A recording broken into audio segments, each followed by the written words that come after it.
Puspusa ng Office of the Civil Defense sa kanilang mga hakbang para umagapay sa publiko na apektado ng matinding init ng panahon na nararanasan ngayon sa bansa.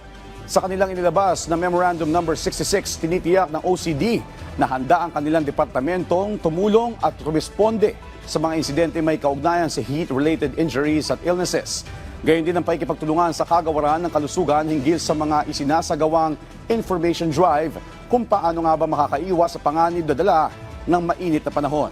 Ayon kay OCD spokesperson Attorney Chris Bendijo, nakaukol na ang kanilang emergency vehicles, equipment at medical supplies sa mga lugar na kanilang tinututukan gaya ng Dagupan City, Ibas Zambales, San Isidro, Bulacan, Tanawan, Batangas at San Jose Occidental, Mindoro. Ayon pa kay Bendijo, wala pa sila naitatalang seryosong heat-related injuries at illnesses sa bansa.